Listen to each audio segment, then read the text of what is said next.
Hello, puppies and kittens. I am speaking with Sohel. You were on my panel for the Arabic-speaking ex-Muslim apostates when we were doing the series on "An Infidel Reads the Quran," and you are still in, I think, some other part of the world doing ex-Muslim apostate activism. Is that correct? Atheist activism in the Arab Yes, world. All exactly. right. And there is thanks to the social media, a huge change in people's minds. Like many people, especially the educated, are like they cannot hide it anymore. Like this religion doesn't make any sense. So, um, So, what do you yeah, wanted to talk? You wanted to talk today about. You said you have evidence that Muhammad was not a prophet, and yeah. Like I I believe was, I just watched a debate about that this last weekend. Somebody was debating that. I think. yes, yeah. Like I was working with a friend of mine who uses a nickname, and I like to talk about him. Here, I translated his book from Arabic to English. The author of the book, who is using a pseudonym, which is Aziz Al-Rububi, and it's important here to mention that Aziz is using this name rather than his real name because he Yeah. lives in the country of Kuwait, uh, in the Persian Gulf, which is an Islamic law abiding state, meaning it applies Sharia, that could put Aziz's life in danger.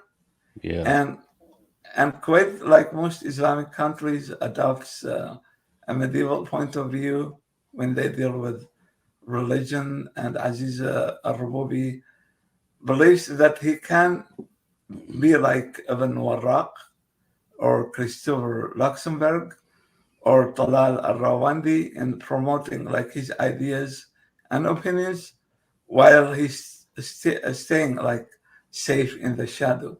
Yeah.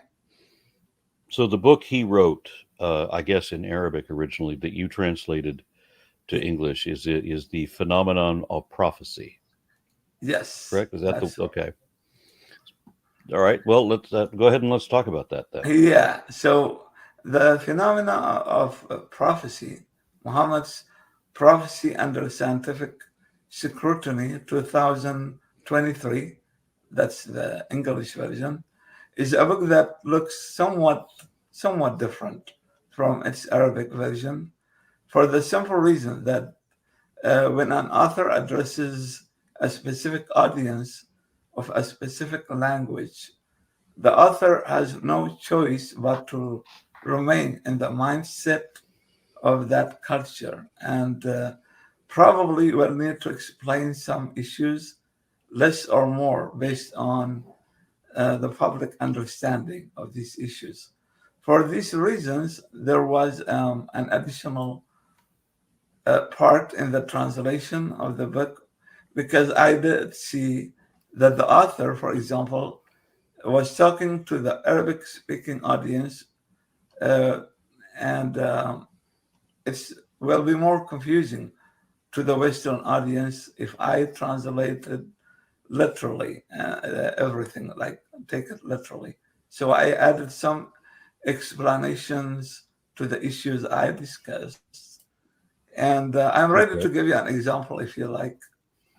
Well, I can already think of a number of examples. If you were to take the little colloquialisms of English and translate that into another language. I mean, like with Russian, for example, they have the phrase "может быть," which uh, which means literally "may it be" or "it may be," but it's taken as an exclamation.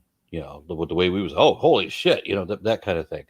So if you were to translate it literally into English, that wouldn't make any sense. We wouldn't understand what was being expressed there. So I mean, is that Exactly. it? Would that be a fair comparison to what you're talking about?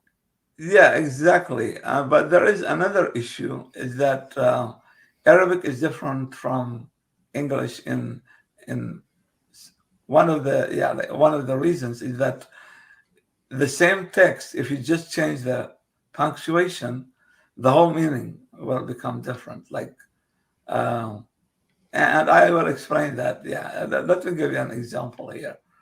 Um, for example, uh, this verse, which is the verses 1 to 4 in Surah Ar-Rum, which is Surah number 30 in the Quran.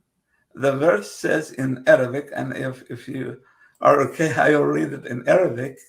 So it Yep. says, غُلِبَتِ الرُّومُ فِي أَدْنَى الْأَرْضِ وهم من بعد غلبهم سيغلبون في بضع سنين لله الأمر من قبل ومن بعد ويومئذ يفرح المؤمنون.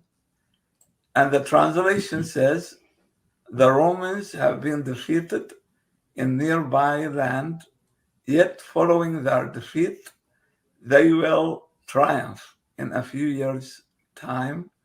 God is in command, first and last. On the day, the believers will rejoice. That's one of the translation I chose to, yeah, among other translations, of course. Um, and yeah, let me, for example, add to this that many Muslims share the story of this verse because with each verse for the Quran, they have a story, as they believe that Quran was they came down like slowly. It wasn't a complete book. So many Muslims share the story of this, which is narrated in the tradition, that the Quran of Muhammad predicted the victory of the Romans over the Persians within years ranging from 3 to 9 years, which is funny, like how God, who is infinitely powerful, cannot tell people like the exact time of the victory. Yeah, the victory which is coming. So, so if it Well, in fortune cookies and your horoscope and all of these are all always have to be vague. It's the only way they can be right. exactly, and it will get even more weird. Like, however, so someone who does not understand Arabic will have problem comprehending what is the issue here. Unlike Western languages, Arabic needs some punctuation to be fully understood. For example, when we read the verse in English, Rome or Romans has been or they have been defeated, it is clearly saying that Rome has been beaten and they are the losers of a war or a battle. But in Arabic, because of punctuation, one can change the entire meaning of the verse by simply changing the punctuation and reversing the entire meaning to say that Rome was victorious by being able to defeat their opponents. So it's, yeah, just simple like that. Okay. And So, yes, go ahead. well, I was just going to say, just I'm sure from your work of doing the translation, that's probably very fascinating. I'm thinking that the audience probably isn't as fascinated by that. Yeah, So, on to the point. It is of what we're talking about: the phenomenon of prophecy, or evidence that Muhammad was not a yes, prophet. yes. What was the question, please? Oh, we were going to continue to the topic Oh, with yeah, yeah. you So if you can please share the picture of the verse. Yeah, sure. yeah, yeah. Yeah, as you see, like I will explain this. We must not forget that at the 7th century and the 8th century Common Era, Arabic did not have any kind of punctuations back then. Oh, now I follow you. You're saying that a subtle change in the punctuation will change the entire meaning of the sentence, and at the time that the Quran was written down, all the little dots Yes. Yes, they didn't get Yeah, it. yeah. This okay, gotcha. I'm sorry. I misunderstood It's okay. No, no. what you were going for. I'm like, why is Yeah. he prattling on about this? Yeah, I told you it's confusing. I know.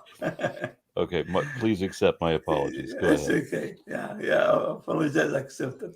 So the entire section of verses argued over here, Surah 30, Hmm. verses 1 to 4, are written so methodically, so to be easy for reciters to change course and reverse the entire meaning, as shown in the Just make sure we get a reminder. This is Surah what?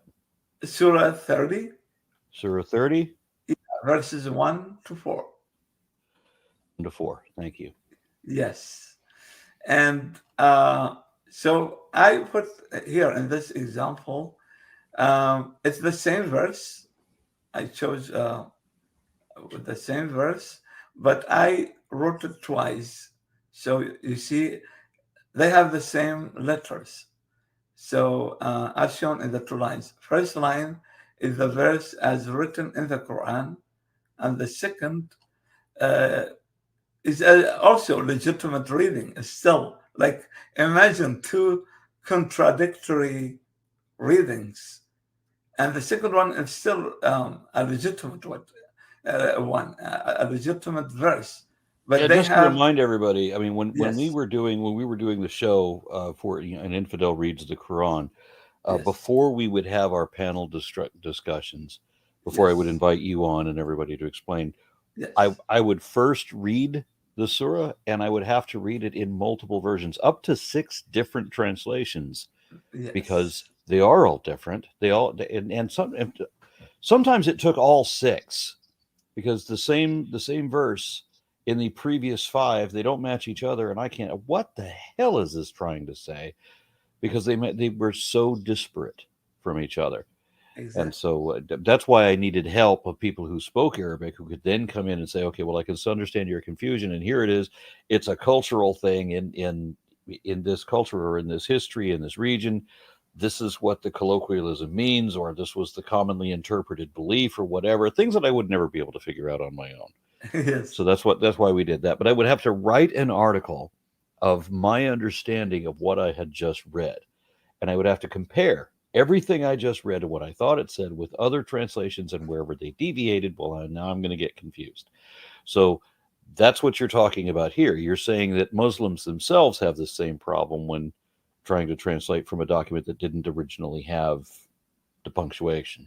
exactly, because they themselves agree that there are other readings of the same text, but they have only one, which is called the official version.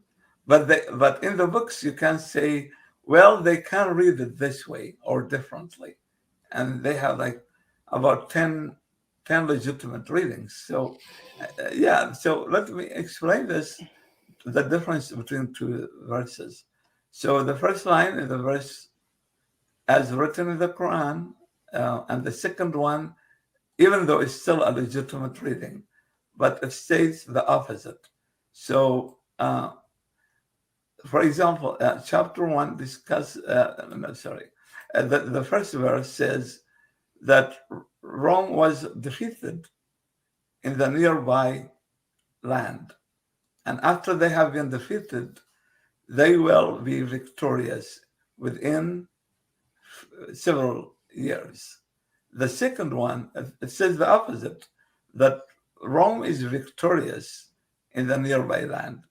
And after they're victorious, they will be defeated within several years. So you see, like, they have changed the whole meaning. Yeah, just, I'm seeing the same thing as I look up these verses in yeah, Noble Quran, and then I compare that to Quran.com. yes. And but you see that punctuation, how they're different. For example, the first word has different punctuation, as you see. And if you go to again a similar word, غلبهم, غلبهم, yeah, you just change the way you say it. So, for example, غُلِبَت, which means defeated. If you say غَلَبَت, it becomes victorious. The whole meaning is different. Yeah. So probably Muhammad wrote it. He chose to make the Quran this way. So if the Romans were defeated, he would say, no, I meant the other way around. Like, you are reading it wrong. Yes. Okay. Yeah. Go ahead. Yeah, well, I'm looking at Quran.com, and this one is confusing.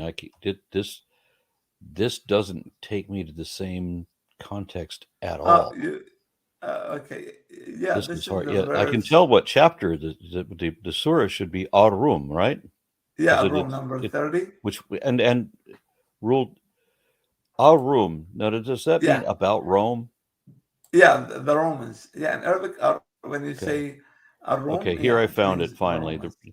All right, so Yes. the three versions I'm looking at, they do all say the same thing here. The Romans have been defeated in a nearby land, yet following their defeat, they will triumph within 3 to 9 years. And the matter rests with Allah before and after victory, and on that day the believers will rejoice. Okay, and Yeah. it's like you say, okay, 3 to 9 years. We're a little vague, Yes. but okay, yeah. Yeah, because the word says Bilai. Bilai Sanin means several years, so they are not sure. Now, in Noble Quran, it says that in the nearer land, Yeah, and then because puts in parentheses, it says Syria, Iraq, Jordan, and Palestine, and we don't get that parenthetical in the other versions. So, I mean, how is this implied? yeah, the word Adna, which means nearby, also another trick in it, because now some Muslims argue that is the lowest land, which means, so they say, oh, okay, you see that this is like God knows everything, so he called this land, which is below the sea level. So it's a scientific miracle. Well, yeah, one of my confusions there is, having read the Quran, is how many times the Quran brags about how clear it is. And yet we have multiple translations and a panel of Arabic speakers who all know the original language and all the inclinations and everything, and yet we're still not able to clarify the mud that the Quran is.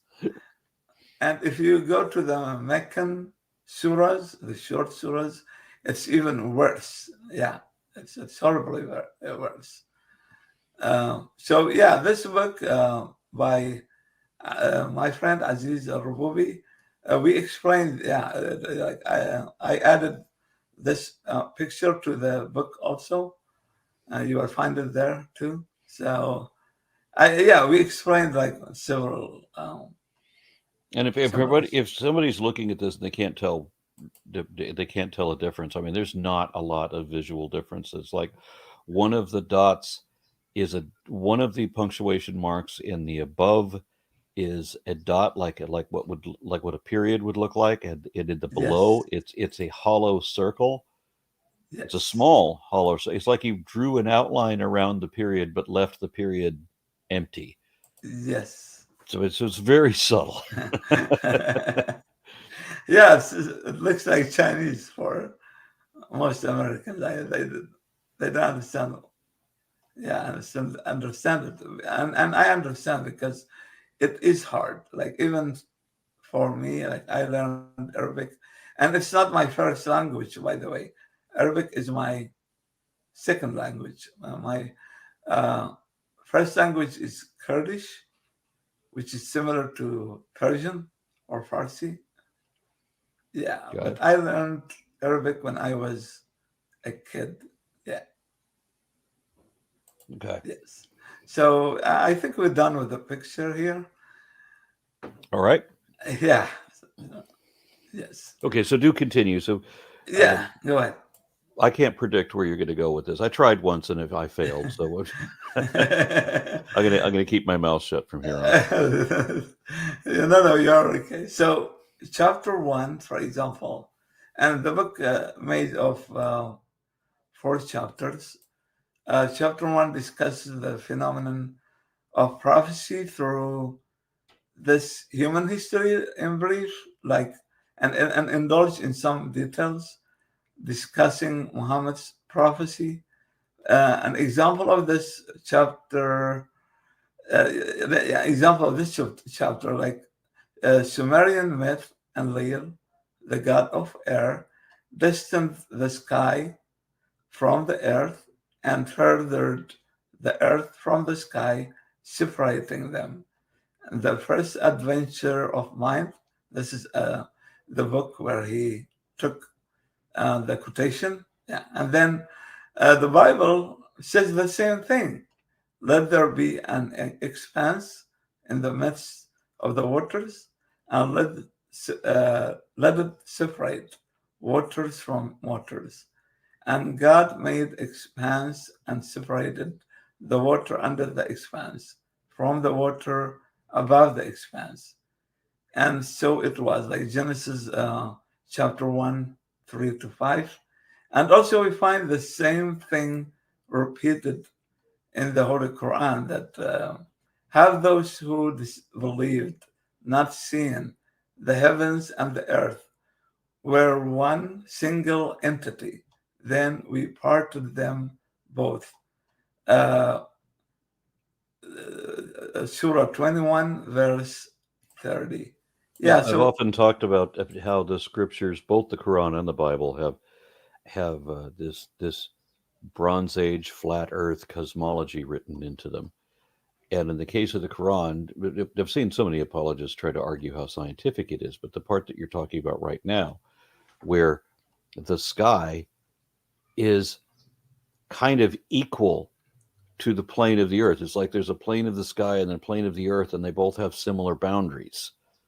So if the Earth were on a flat projection map and it's, I don't know, 15,000 miles across, something like that, a diameter, then the sky would be much the same thing. And they so God just separated the sky and then pumped it up like instant popcorn, so that it's in a dome over the top. And that's how the sky spreads out. And people read this now, having forced themselves to believe that the Quran is true, and maybe they know a little bit about cosmic inflation. They interpret it to be something entirely different. But how can you have 78 billion light years or whatever it is in comparison to a sphere that's 8,000 miles across and talk about them like they're in any way equivalent? There's just no way to defend that, and you certainly can't say that the Quran is clear for saying something so ridiculous. exactly, like if you read the Quran, and in chapter number 1, we explain lots of these texts. Like when I was translating it, that many of these verses, they are tricky, and that's why they use it to say, oh, it shows that Quran explains many scientific uh, phenomena, and which is not true, because Quran also says that the sky or the heavens is like a roof, which is a very medieval, way of I mean, it's thinking. older than that. Oh, older, yeah, exactly. Yeah, but I mean, this was a common belief throughout Asia. From Persia and so on, from the Middle East, basically eastward. So there's India, China. There was a lot of different places that have folklore that talks about this kind of a disc with a dome over it, or something very similar to that. Maybe there's a disc that's enveloped in a sphere, and the world is not the sphere; it's the disc within the sphere, and the firmament is the sphere. But it's very similar. You just have the dome over the top. They don't all have the dome on the bottom as well, something like that. But this was just way a lot of people in ancient times throughout, like I said, the Asian continent, from the Mediterranean back. There was a lot of cultures that had this kind of a concept.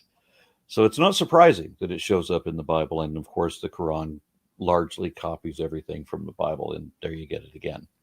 Exactly. And Aziz explains in this book how the Quran repeatedly says the earth and the heavens, the earth and the heavens, as if they have the same, at least the same size. Like the author of the Quran thinks that the heavens are just exactly the same size, like the earth, or even smaller, because it says that God created the earth and everything on it in 4 days, and Yeah. then this God goes to heavens, which And is we have to funny. remind people that the sky is solid. It's a solid dome. It's not atmosphere. It's not oxygen. It's described in the Bible as rakia.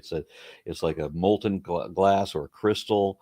It's mirrored glass. One passage describes that it should be mirrored, and Exactly. that it looks like it's hammered out. I think the Quran makes the reference to the sky being hammered into position. So, God stretches it and he also molds it or fashions or whatever. But we're talking about a solid structure here. And we're not talking about something that's billions of light years across or bigger.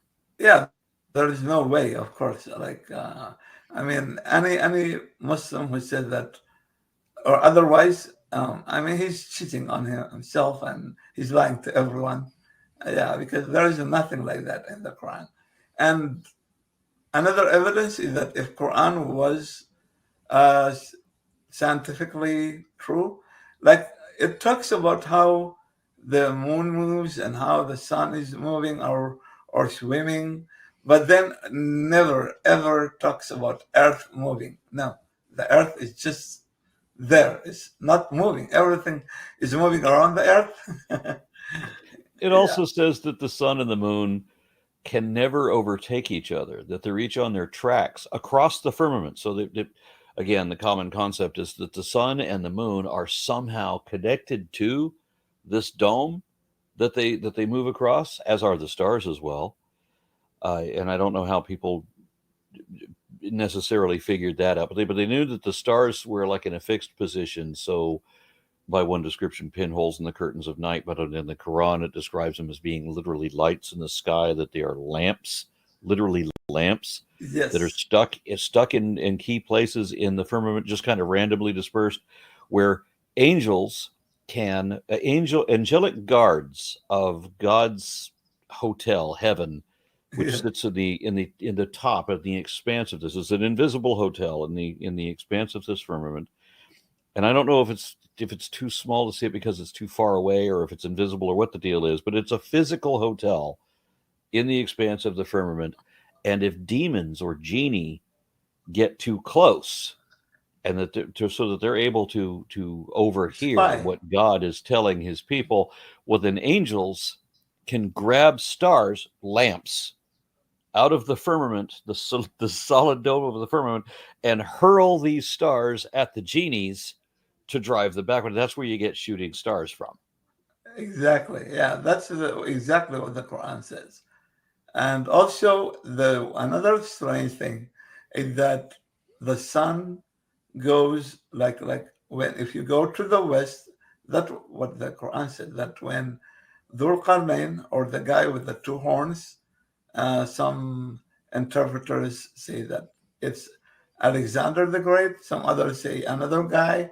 That when he reached the west, he saw the sun setting in what they call like a spring of mud, which Yeah. is My, weird. my And favorite line about that, yes, apart from Muhammad claiming to have split the moon in half, yes, and everybody looks at the moon and says, um, but I don't know what they certainly didn't see two moons. Maybe they're looking at a half phase moon. I'd say, what would are you telling you expect me to believe that the reason we only see a half moon now is because why were we able to see a half moon last month and then a full moon after that? But no, they're not thinking about this rationally at all. They have the sun and the moon on the same track as each other, and the Quran says that one may never overtake the other. yes, So, and again, somewhere else in the Quran it says that if they were to overtake each other, in fact, they're supposed to overtake. They can't overtake each other, but they will eventually, and that will be a sign of the last day, the day of judgment, when the sun and the moon overtake each other. So when there was an eclipse in Medina or Mecca, wherever it was, they just, oh, well, that's just interesting. Doesn't that completely just, if that's not the day of judgment and you're having a full solar eclipse in Medina,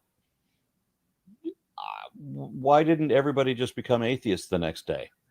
Exactly.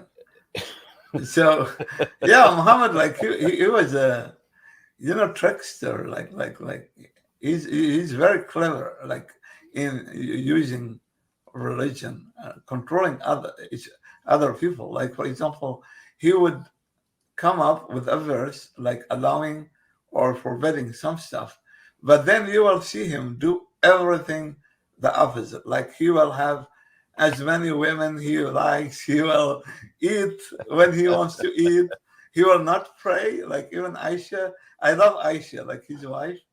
She's awesome because she in her hadith shows she shows him how he is a liar. Like every time he learns some stuff from the Jews or from Christians, and then he will tell people, "Oh, do you know that when after people die, they get tortured in the tomb after they are dead?"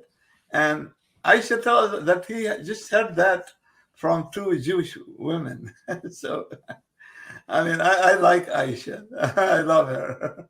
Yeah, well, I know that Joseph Smith, when he formed the Mormons, he really admired Muhammad. He had clearly read the Quran, and he modeled himself after Muhammad, unfortunately.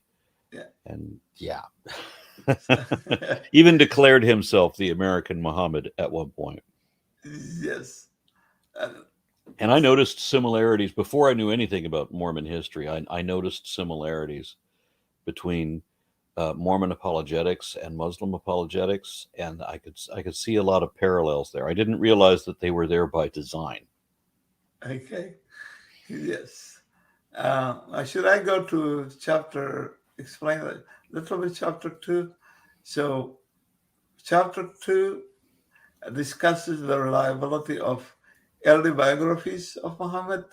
For example, the Muslim may confront us with the following fallacy. So how can you guide us with narrations that you say are not valid, attributing them to the Prophet? So Muslims argue like why non-Muslims use Hadith, for example, or Quran when we argue with them, and that's a fallacy. Um, so they say either you accept the Islamic narration or in its entirety with the miracles, or you reject all of it. But to respond to this, the author says that he says, yeah, that's him saying, when I use narrations to criticize Islam, I use it as a matter of what the opponents committed himself to, like the Muslim. You are the one who said, those are my sources. So, The Quran is a bit different than the Bible in that it has a lot more yeah, connection to real history than the Bible does. I mean, when Muhammad talks about particular people being involved in a battle in a particular city, the people existed, the battle took place, the city is real, and there's a lot of what he says that is actually true. Whereas in the Bible, most of those stories are pure fabrications. Adam and Eve, the global flood, the Tower of Babel, and there's so much in there there's moments where you get a link to a legend or that might have had a kernel of truth historically, but I mean it's rare in the Bible. The Quran has a lot more. There's stuff in there that we can verify. This person likely lived, and the city certainly exists. The time period, all these things are consistent. There's literary techniques going on that imply that yes, these things were actually witnessed. Unlike the way the Bible is written, it's not written that way in the Bible at all. But the Quran shows that hey, that there were people in the 7th century who saw this, who wrote this, who said that this there's a degree of truth. There's a historical connection there. That doesn't mean the moon was split in half. It doesn't mean Yeah, any of that. But I'm just saying that the Quran has more historical relevance or um, connection.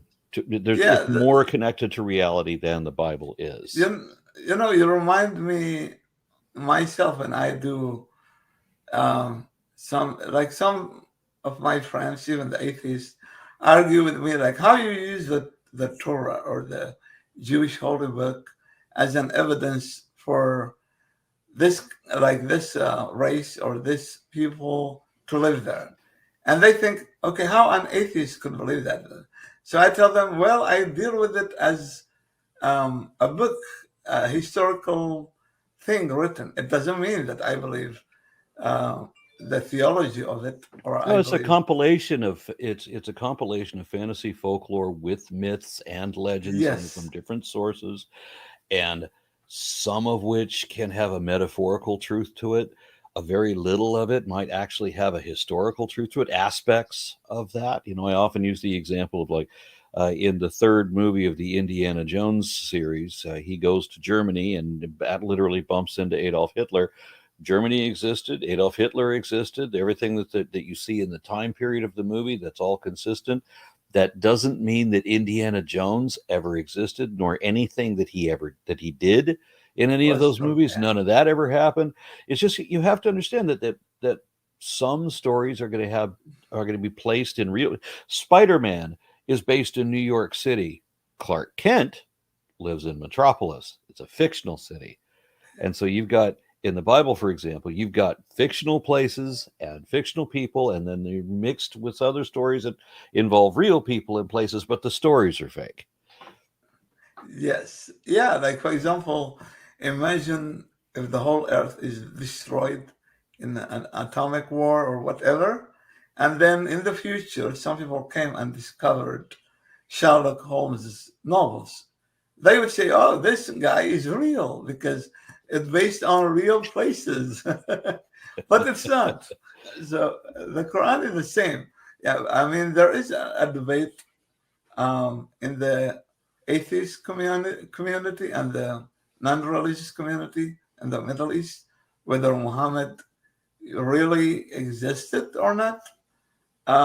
But me and my friend Aziz Al-Rububi, we believe that he did exist, and we think that giving a trust and giving authenticity to the Quran or the Hadith doesn't make it better for Muslims.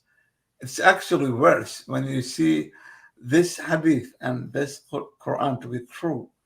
You come even more convinced that this religion is bullshit. It's all full of hate, violence, anti-women, anti-LGBT, anti-life, to just to make it simple. Yeah. So it doesn't make it better if we say the Quran is authentic. It's actually even worse. Yeah. Yeah. All So right. So yeah, go ahead. we've been at this almost 40 minutes. I would like to Yes. keep it under an hour. So Yes.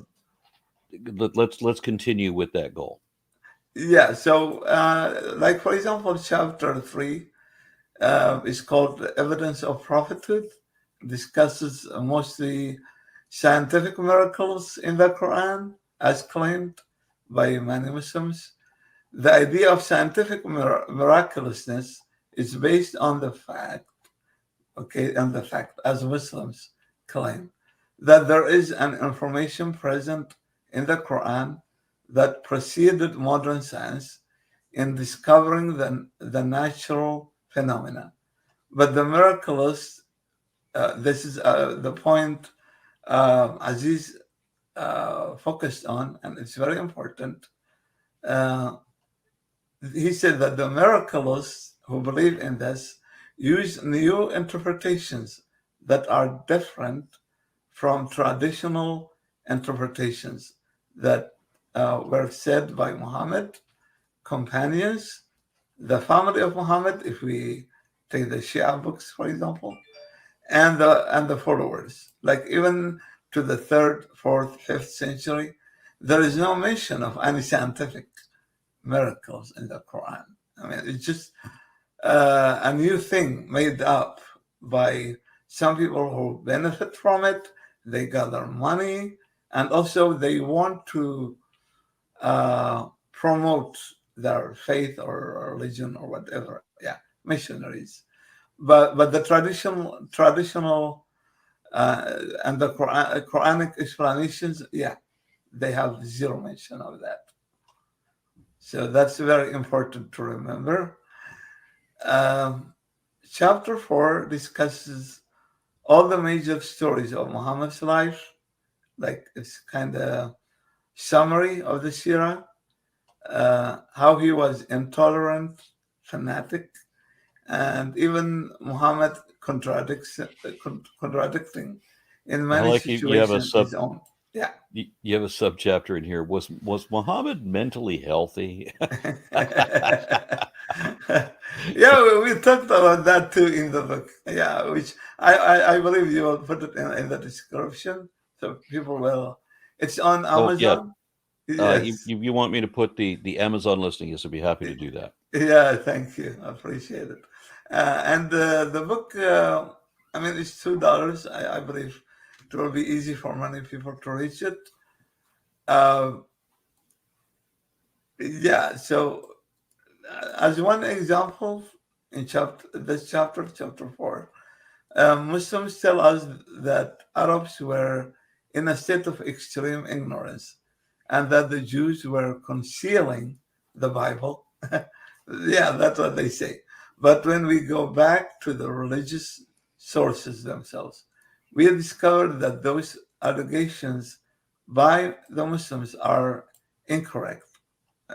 In one famous trusted hadith, Aisha tells us how Muhammad came back from the cave of Hira, shivering and asking his first wife Khadija to cover him up, and that she took him to her cousin Waraqa bin Nawfal, that's his name, yeah, Waraqa bin Nawfal, who, okay, in quotation, who during the pre-Islamic period became a Christian and used to write the writing with the Hebrew letters. He would write from the gospel in Hebrew as much as Allah wished him to write. End of Wait a minute. quotation. Yeah. Forgive me. Yes. I'm sorry to interrupt so much, but It's okay. he's writing the Gospels in Hebrew. In Hebrew. Yeah. The Gospels were written in Greek. Yeah. But, that's what the hadith is saying. And the Islamic tradition does not talk about Gospels. It always refers to the Gospel, as if probably the people around Muhammad originally they were believers in one Gospel. They translated probably the Gospel of Matthew, a version of it, which was in Hebrew, and even in academic research in the West, they say that Matthew probably was originally in Hebrew, and we just have um, the Greek copy of it, yeah, the translation. So yeah, this hadith shows that Khadija's cousin, Muhammad's wife, Khadija, her cousin, was um, a kind of rabbi, as someone who knows the Bible very well. And here probably is writing using Hebrew letters and translating, yeah, the gospel. That what it says, but we are not sure what they do mean. Also, in another hadith, Umar ibn al-Khattab, the second Khalifa, the second successor of Muhammad, says quotation that Umar ibn al-Khattab came to the Prophet with a book that he had received from some of the people of the book, and he read it to the Prophet. And the Prophet got angry. And he said, "Are you perplexed about it, O Ibn al-Khattab?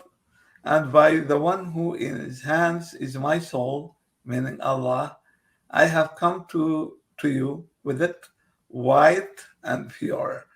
And they always refer to clarity as white. Yeah. And to the other thing as black and dark. Yeah, that's the terminology Muhammad uses a lot. So, yeah, he got mad with Muhammad and so on. So, anyway, in this book, he puts a lot of original text. Like he would add some explanation. Um, uh, we add, for example, some medical sources or that prove that this thing is wrong. But mostly the book is full of original Islamic text, and it has many links to websites, sources, many things. All right, I will make sure to put in the Amazon link. Do you want the Kindle version or the hardback version to be linked in? Well, I only have the Kindle version published on Amazon. Okay, Which, I will send you the link if you don't have it. I got it. I was noticing Okay. there was only the Kindle, so Yeah, it's yeah, that's only the fine. I'll Kindle put that version. down. Yeah. All right. Is there anything else we need to cover? No, I just want to tell you thank you so much for this opportunity, and I'm honored to be on your channel. Yeah. Well, thank you very kindly. I used to be a very vain person, but humility has taken over, and I don't take compliments real well. But thank you very much for that. Proud to see that you have your name in print like this, so, and that you're still doing what you're doing. It's good to see you Thank you. again. Since I kind of missed when we did the Infidel Reads the Quran series, when that came to when we finished the Quran. I was sorry to see that team necessarily disbanded. So We should do it again, yeah. probably. All right, Sohel, thank you so much. Good to see you again, sir. Yeah, thank you.